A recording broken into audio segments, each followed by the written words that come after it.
And joining us now to weigh in on all of this is Elon University Campus Police Chief Joe Lemire. Chief Lemire, thank you so much for joining us this evening. Thank you for having me. So I want to start with the fire and safety report that we just read over a little bit there. I know you didn't begin in your role until March of this year, and the report is kind of from 2020, but moving forward from that report, where are kind of like, I guess, the pain points for campus security? So I think on any college campus, anything related to larceny and theft is a crime, dating violence and sexual violence, and then certainly drugs, alcohol, and weapons, which is what's recorded on there. So those are areas that we would focus on related to either making an arrest, which would be recorded there, or the referral to discipline, which would be if we didn't make an arrest or didn't write a citation, it would go to conduct on campus. Sure, and alcohol and drug disciplinary actions do make up the highest of all of those. So can you kind of tell me how you distinguish between those violations that are kind of processed versus the ones that are handled through campus? We give the officers the discretion on what would happen in that case.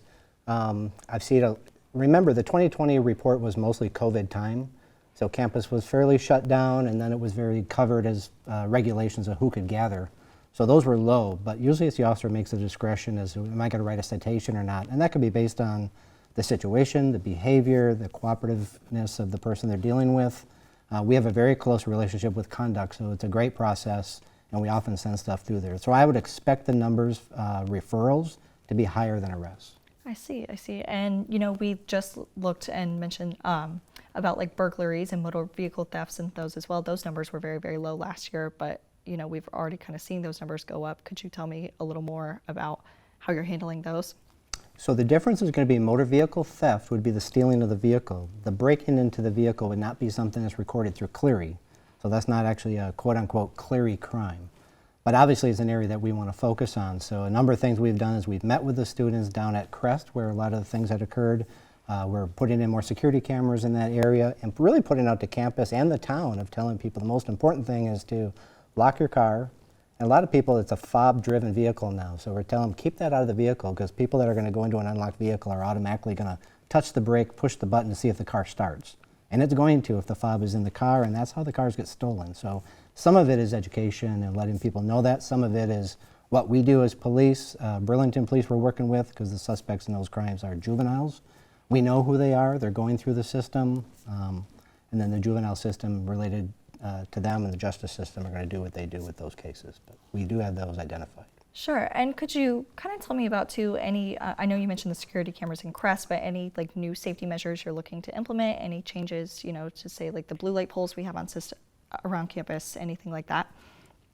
I think mostly people always have access to those types of things, but it's a lot of the educational piece. So one of the things I'm starting up from a community policing standpoint is our liaison work with housing. So we have certain sergeants, corporals, and officers that are assigned to every neighborhood.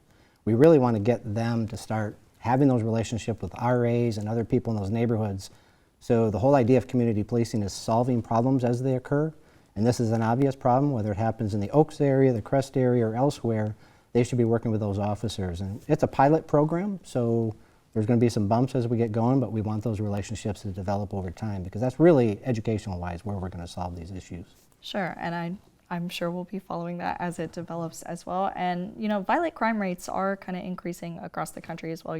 They're up by a third in Atlanta, they're up by a third in New York, they're up by well over 100%, and far across the country is Portland, and they're really high in North Carolina as well. So could you kind of tell me, as a nationwide statistic, how are we trying to combat that here in the town of Elon and more specifically on our campus? I think the untold story in the violent crime, and I think it's really related in the larger cities related to homicide and things of that nature, it's really the recruitment of police officers across the country is down by 40%. So when you look at these police departments, a lot of people, the pendulum is swinging back to say we need officers on the road. But at the point someone says we need, say, 50 officers on the road, to the point those 50 officers are on the road, could be 12 to 18 months. Recruiting an officer, training an officer, field training an officer to enough where they could work on their own on a road, that is a long time. So the pendulum is swinging back. It's going to take some more police on the road. There's a lot of changes to policy of how police operate, but I think that whole package is going to work well, and I would say in the coming years to get that crime rate down. All right. right, well, that is all the time we have for this evening. But Chief Lemire, thank you again for taking the time with us this evening. And, we'd love to have you back and answer more questions and follow up on some of the stories here on our show this evening. Absolutely. Thank you so much. Thank you.